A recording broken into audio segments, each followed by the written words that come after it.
everyone, welcome to the Free Kick Podcast. My name is Todd, and welcome to the last game of the semifinals where we have Michael versus Ricky. And don't forget, after the end of this episode and everything, both of these guys will be back. Just one of the guys will be in the final, and the other guy will be in the third place game and everything. But like I said, welcome on, Michael and Ricky. How are you guys doing today? I'm doing fine. Yeah, doing well. Hopefully better in about a half hour. But we'll see. Yeah, both of you guys, I know, feel the same way and everything. And it's nice to be back next week to play a third place game, but everybody wants to be in that final. So we will find out, like you said, in about half an hour, Michael, who is going on to the final. But before we go ahead and talk about the show, go and do the quiz show, I just want to give the latest update on the MLS Tournament down in Orlando. So unfortunately, I don't have a clip to play, but I'll just read this article from Jeff Carlisle of ESPN. And he basically said that with cities across the country loosening stay-at-home restrictions, MLS is now thinking of having teams remain in their home markets until around June 21st, at which point the teams would decamp for Walt Disney World's Wide World of Sports complex in Orlando and stay there for a little more than a month. So at first it was reported that these guys would be down there for 8 weeks, 10 weeks if they make the final. Now they're saying just a month. And it's still going to be the teams will play 5 group stage matches, then followed by a knockout tournament. The group stage games would count in the regular season standings.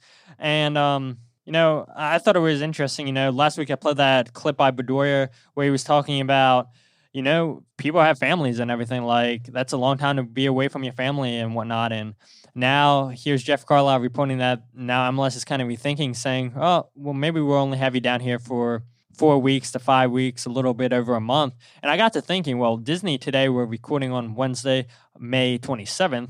Disney announced today that they're opening Walt Disney World in Florida July 11th. And so I'm like, well, that makes sense. If MLS is just going to be down there for about a month or whatever, it makes sense. Disney's probably going to want to have capability back at Wide World of Sports to allow their people to stay in the hotel and everything. And they're probably like, you guys can come down here still, pay us money to host your little mini tournament and everything, but we want you guys out of here so we can rent these rooms to our tourists that are coming down to stay in Disney. But what are you guys' just thoughts on that? The latest that it went from 8 to 10 weeks, now a little bit over a month to stay down to Disney, and then they would come back and start up the regular season, it looks like. I think the thing you have to remember about sports like this is there's a business element, but there's also like a human element, and I think Bedoya really touched on that human element. Like so many fans are like looking at this just going, oh, I want more soccer, I want something to do, and so often you forget, like, hey, yeah, they might make more money than like the average person doing this, but they have families, like they're human beings. Like a lot of them probably have like pre-existing conditions, and like they don't want to be put in a situation where they're away for a month and then suddenly they've got coronavirus, and now that could be a huge impact on their family. And I feel like so much of that gets lost in worrying about the business decisions. Yeah, absolutely. I agree with you. And like I say all the time, we're always recording on Skype, and I saw you shaking your head, Mike. So I'm going to guess that you agree with Ricky as well. Oh, yeah, no, I 100% agree with Ricky. It's even in Major League Baseball, where those guys are getting paid a ton much more than MLS for the most part. They were bringing up like the same point. A lot of them have kids on the way, and they want to be there for the birth of their child, some of them being the first child. And it's just, we all want sports back, but there comes a point where it's like, well, these are human beings as well, and you can't just excuse that just to, get a product for us to sit down and watch live. It's really unfair and kind of dehumanizing them. So I agree completely with that. Yeah, and I think the thing is, like, you're looking at it, like you both said, I mean, it's also a business. And I think a main thing that MLS is looking at is they want to get that viewership, as there's not many live sports going on in America right now. They're like, man, if we can come back and everything and just put on this mini tournament, people are going to watch because it's sports and everything. And maybe not all people are going to enjoy MLS, but I'm sure they can turn a few heads and people are like, well, I was against MLS before. Now I can just get behind this and I'll pick a team or whatever, and I'll see where this goes and everything. So again, not all people are going to feel that way, but I'm sure there are going to be people that tune in and say, yeah, why was I sleeping on the MLS? Like, this isn't as bad as what people made it out to be. And so it'll be interesting to see what's happening. I know Don Garber came out apparently and threatened people for leaking information and said that he would fire them and fine them $1 million and everything. There was an article I read on The Athletic. I'll link that in the show notes like I always do. But let's go ahead and get into the game. And like always, we start with 5 and 25. So 5 and 25 is where I ask each contestant 5 questions, and they have 25 seconds to answer the questions. The clock starts after I read the first question. If a contestant doesn't know the answer, they can say skip, and we can go back to the question if time permits. Each question will be worth 2 points each. Any questions, you guys? All right. Well, we will start with you first, Ricky, and whenever you're good, we'll go ahead and read the first question. All right. Here we go. And your first question, Ricky, is, in the 2016 playoff game against Toronto, who was the only Union player that scored that game? Alejandro Bedoya. Who was second in league goals in 2015 for the Union? Fafa Pico, I don't know. How many yellow cards did the Union have in the league in 2010? 2010? 14. How many home games did the Union win in the 2016 regular season? 13. What year did the Union That's finish wrong. with 8 ties at home? 2018. I don't know. Yeah, fine. Yeah, I know. The questions get harder and harder each time and everything. So that last question I asked you, what year did the Union finish with 8 ties at home? That was 2014. And yeah, you just had to throw a number out there with the timer ticking away right there. How many home games did the Union win in the 2016 regular season? That was 8. How many yellow cards did the Union have in the league in 2010? That was 41. The next question after that I asked, who was second in the league goals in 2015 for the Union? That was Sebastian Letou with 8. And then in the 2016 playoff game against Toronto, that was indeed Ali Bedoya. And like I was talking to you, Michael, before Ricky joined the call and everything, I was like, that Joshua Kimmich goal against Dortmund reminded me a lot of that Ali Bedoya goal against Toronto where he chipped the goalkeeper. So you're on the board, Ricky. You went 1 for 5, and that gives you 2 points. And so we're going to go ahead and go to you now, Michael. So whenever you're ready. Yep, I'm ready. Here we go. The timer starts after I read the first question. And here we go. Question number 1 for you.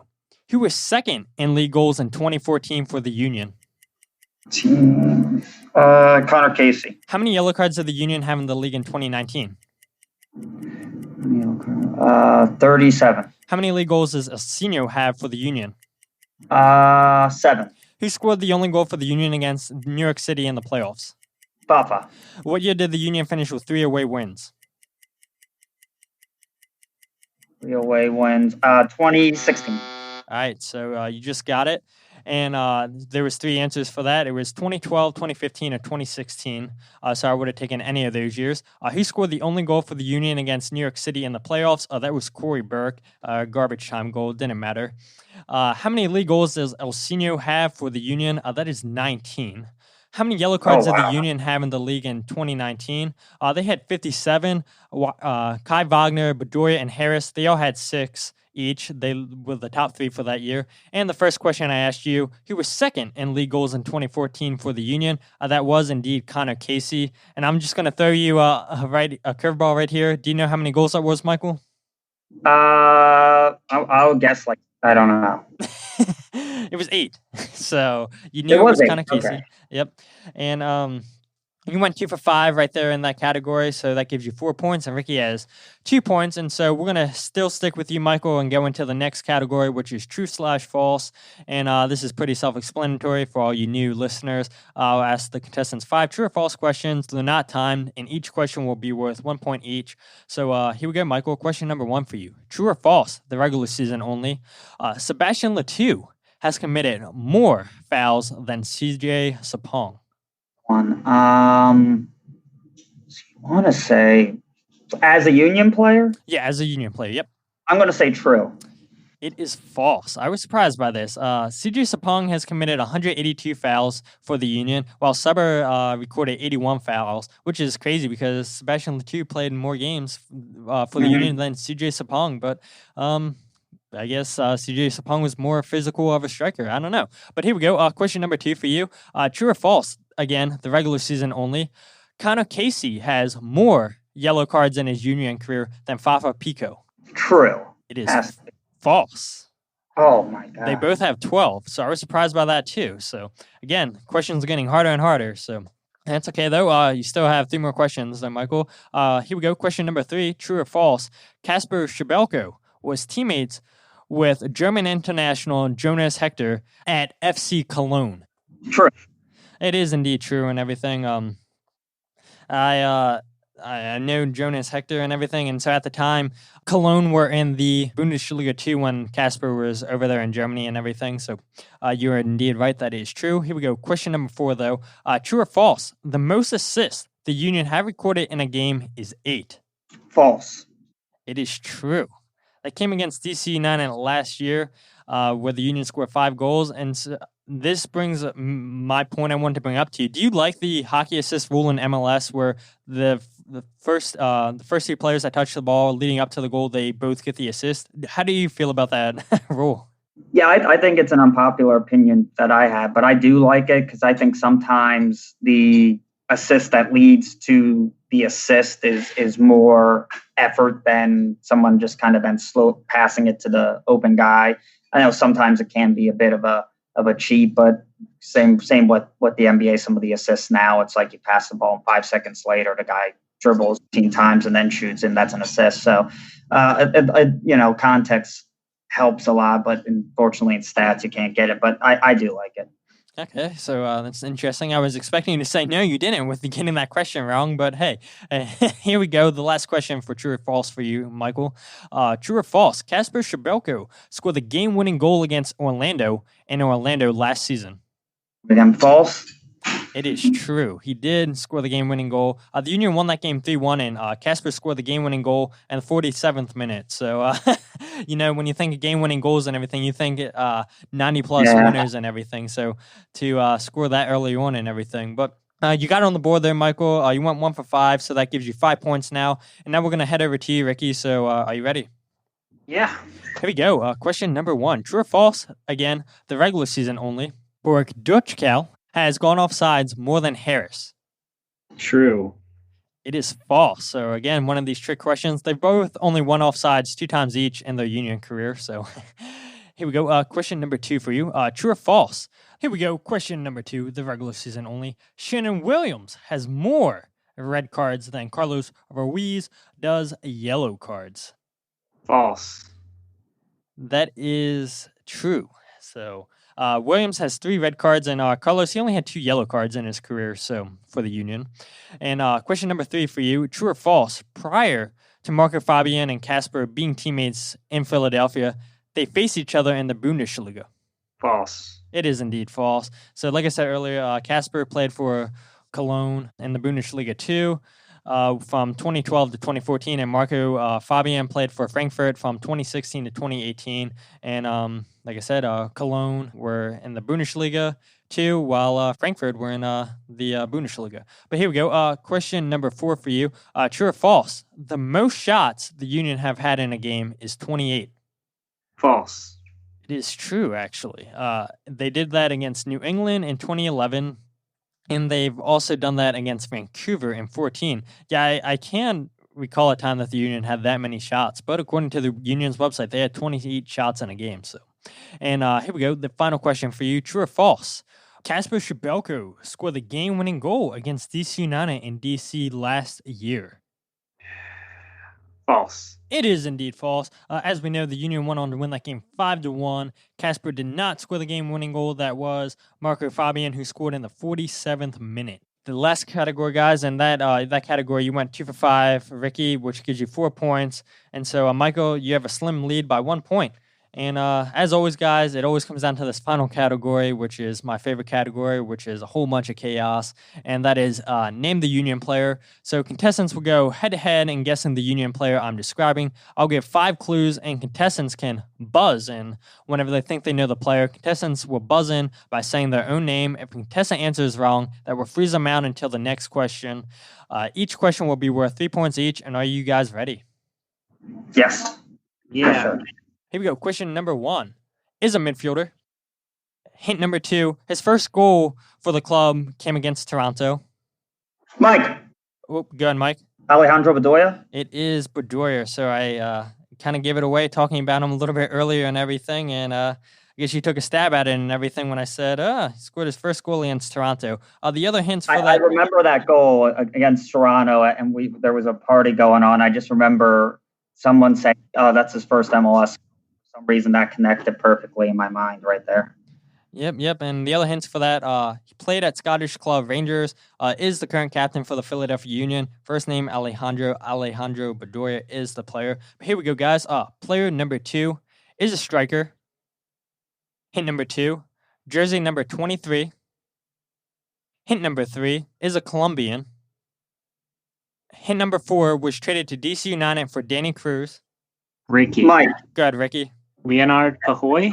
It is indeed Leonard Pahoy, and the last hint was Leonard. So Leonard Pahoy is the player.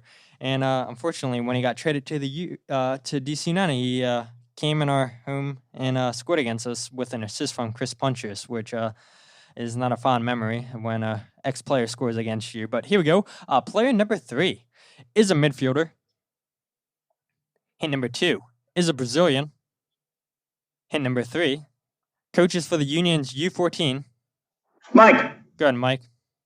Is it Fred? It is indeed Fred. And the other hints for that, played for the Harrisburg Heat in 2017. Added that from last week to see if you guys were paying attention. And first name, Fred. So here we go. Player number 4 is a defender. Hint number 2, currently plays for Nashville. Hint number 3, first goal came against Orlando in 2016. Mike. Go ahead, Mike. Oh, is it, God damn it, I'm blanking on his name now. Oh, frick. Gotta give me a name. Oh, Derek Jones, I don't know. It is not Derek Jones. And here we I go. don't Hint number 4 for you, Ricky. Made 2 costly errors against Toronto in the 2016 playoffs. And last hint here, first name Ken. Damn it. Tribbett. It is indeed Ken Tribbett. And here we go, guys. Oh, I had it on the tip of my tongue. Yeah, I know. I don't want to give you all day to think and everything. So I was like, yeah, I got to take a name and everything. So I wouldn't have gotten it. yeah. I just drew blank there. I knew it was him. Good one, Ricky. And here we go, guys. The final player, again, is a defender. Hint number 2, scored an own goal against Crystal Palace in a friendly. Hint number 3, traded from DC United in exchange for Jeff Park. Hint number 4, traded to New York City from the Union. Mike. Go ahead, Mike. Marcus Epps. It is not Marcus Epps. And the final clue for this is first name Ethan. Is it Ethan Jones? No. And the name for that Ethan. was... Oh, I know it. Ethan White. Yeah. It was indeed Yeah. Ethan White. So... I knew it was something really simple, and now I lost by 1 point. Yeah, so wow. I mean, you're absolutely right, Ricky. That was a easy name to remember and everything. And I was a little bit surprised, Michael, that you came in with the wrong answer. But like you said, Ricky, 1 point and everything. So, Michael, you were going on to the final round. Ricky will return next week to play in the third place game, which, nobody wants what they say, a participation trophy. But Michael, you scored 11 points while Ricky scored 10 points. So congratulations, Michael, for reaching the finals. I don't feel like I deserved that one. That was a tough one. I really don't feel like I deserved it. Yeah, like I told you guys both earlier, I mean, the questions get harder and harder. And for that Ethan White question, I did not give you guys many hints to really guess the player and everything, I guess. If you didn't know... who remembers friendlies and everything? So, I had to go back and find that own goal against Crystal Palace and everything, and I was like, no kidding. And I think actually the Brotherly Game is where I found that video at when I was searching clues for Ethan White and everything. But, just what a weird game. 11-10 by 1 point. I think this is the closest game that we've had out of the whole tournament where it's come down to the final question and both people miss on it. So, unfortunately, Ricky, you're not going to the final, but you will be back next week. So it happens. It does happen indeed. But again, like I said, Michael, congratulations. But why don't you go ahead and let everybody know where to find you on social media? I'm just at, I think it's like MBS or Union on Twitter. That's where I mainly retweeting stuff. So nothing major there. It is MVS Union. And Ricky, as always, where can people find you? You can find me at Ricky Rondo on Twitter and at Ricky_Rondo on Instagram. It is. Follow both of these guys. Liking the pictures that Ricky posts of going to different amusement parks. So if you're into amusement parks, check out Ricky's Instagram. But if you guys aren't following the podcast on social media, you can follow it on Facebook, Twitter, and Instagram at Free Kick Pod.